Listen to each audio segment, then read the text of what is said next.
Hey, it's Diane from Diane Talk Real Talk. So let's talk. I've had a lot of interesting comments on some of my videos, and I find it quite humorous. And some of the gentlemen on these sites, by the way, do not post pictures, so it's kind of a crapshoot. So I never judge by looks. I do find it interesting, some of the things that people are interested in right out of the gate, as far as, not even just with sex, but with wanting to have a child. Like, I don't know about you, but that's not going to happen for me anyways.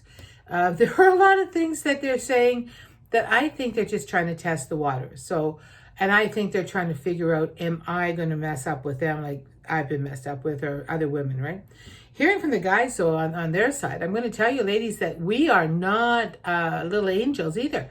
Lots of really concerning situations have come up with some of these gentlemen. I'm taking them at their word here, only because I know what's happening with me, and I have to believe that on some level, some of us are doing some really weird crap, right? So one gentleman met a woman. He went out for a couple of dates with her. He went to the washroom, and he left his coat hanging up on the hook, like by the table. When he came out, she was gone, $600 out of his wallet gone, and his credit card's gone.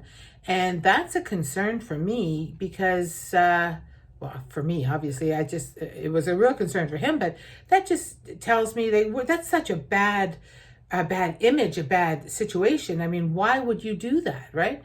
But I guess it's proximity and the ability to get away with it. So that's a pretty self-answering question. So that was one. And then another man told me that a woman posted pictures of herself, and when they met, she wasn't even the same color. And I'm like, well, maybe it didn't make sense. That maybe you got the wrong match. And he's like, that's what I thought. But then she talked to me she repeated part of our conversation back. So I'm like, well, that's pretty obvious. That's so glaring. Like, to me, those are things you can't ever hide. Like, there was one guy I matched up with, and we had a meetup at Montana's. And he said he was 5'11".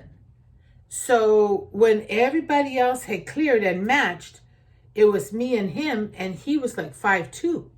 So I'm like, wow, this is such an obvious thing to me. You can hide your height. You can hide your color. You can hide dishonesty and craftiness and sneakiness and nonsense. Yeah, you can. But eventually it'll catch up with you, and it's just so stupid.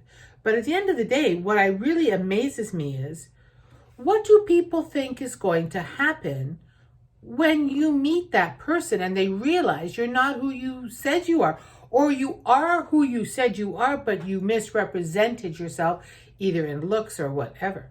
It's, I don't know, man, that blows my mind. So what is the point of this? I think the point of this is clarity is very clear. You know what? And I have not been drinking. Clarity is very important. It's very important. It's very important to understand, be who you are. If you want someone to like you enough to be you. This dating thing is hard. And it gets harder when you start adding layers of nonsense and minutia onto it. So let's make a pact, all of us who are doing it, those of you who are lucky enough to be in a committed relationship, remember, the truest self you have is the best self you are. The person that fell in love with you, not somebody else. So change with the times, be creative, do different things, but be true to you. When you're true to you, someone else will be true to you too. This is Diane from Diane Talk Real Talk. We'll talk soon about, I'm not going to tell you. Bye.